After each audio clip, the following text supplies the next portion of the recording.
Bien chers amis de Gaf Évangile, alors Simon-Pierre prit la parole et dit: Tu es le Christ, le Fils du Dieu vivant. À partir de ce moment, Jésus commença à montrer à ses disciples qu'il lui fallait partir pour Jérusalem, souffrir beaucoup de la part des anciens, des grands prêtres et des scribes, être tué et le troisième jour ressuscité. Pierre, le prenant à part, se mit à lui faire de vifs reproches. « Dieu t'en garde, Seigneur, cela ne t'arrivera pas. » Et lui se retournant dit à Pierre: « Passe derrière moi, Satan. » Bien chers amis, l'expérience de Pierre dans l'évangile de ce jour est une expérience qui doit nous interpeller. Bien sûr qu'être chrétien, être baptisé, nous nous sommes transformés en des instruments que Dieu veut utiliser pour notre propre bien, mais aussi pour pouvoir atteindre d'autres âmes. Le Seigneur veut nous utiliser comme des canaux de grâce. Et c'est ce que nous sommes. Et nous devons nous réjouir de cela, que Dieu s'en sert de nous pour de grandes choses. Et il y en a plein de moments dans notre vie que nous faisons cette expérience-là. C'est notre devoir et cela doit être aussi notre préoccupation, que nous puissions servir en quelque chose pour Dieu, que nous puissions servir en quelque chose pour le salut des âmes selon le dessein du Seigneur. Dans ce monde terrestre, chers amis,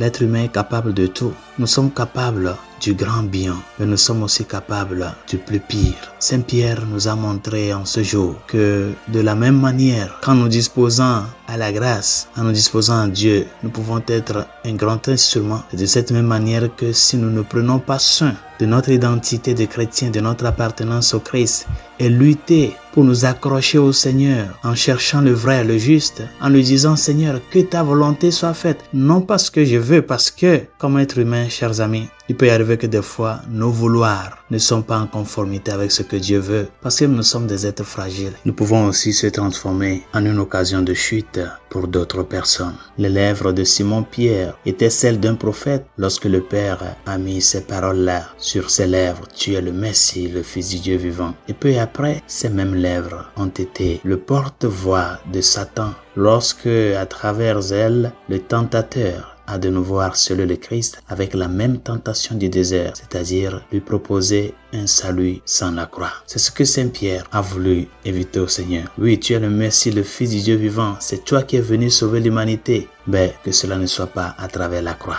Et ça nous passe à nous aussi des fois, que nous voulons éviter à d'autres de ne pas souffrir. Et c'est très bien, cette priorité-là. Mais, du point de vue chrétien, la souffrance n'est pas un châtiment. C'est-à-dire, la souffrance qui nous arrive, non pas parce que nous-mêmes, de par notre indifférence, cela nous est arrivé. Cette souffrance n'est pas un châtiment. Mais c'est un moment de pouvoir nous unir au Christ, celui qui a passé par ce canal-là pour nous sauver. Mais Saint Pierre n'a pas voulu que le Seigneur souffre, que le Seigneur nous sauve par la croix. Loin de toi une telle chose, Seigneur, cela ne peut arriver. Chers amis, dans cette vie mortelle, toute personne, c'est ça Simon-Pierre, toi et moi, toute personne est capable du plus sublime et du plus bas. C'est pourquoi il faut faire un effort de ne pas canoniser les gens avant leur mort, de ne pas élever les gens à un standard de saints étant vivants. Et ne crois pas non plus que parce que Dieu s'est servi de toi pour une bonne chose, tu es déjà confirmé dans la grâce. Au contraire, serre-toi fort contre le Christ, accroche-toi au Christ et demande-lui de ne jamais te séparer de lui. Accroche-toi fermement à lui dans l'humilité et dis-lui: Seigneur, tout ce que tu veux faire à travers de moi pour le bien des âmes, je suis disposé, sois ma force, afin que ce que tu veux, même si c'est difficile à porter, que tu me donnes la force de le porter pour être un signe de témoignage vivant de ton amour devant les hommes. Que sa grâce nous y aide. Bonne journée, Dieu vous bénisse.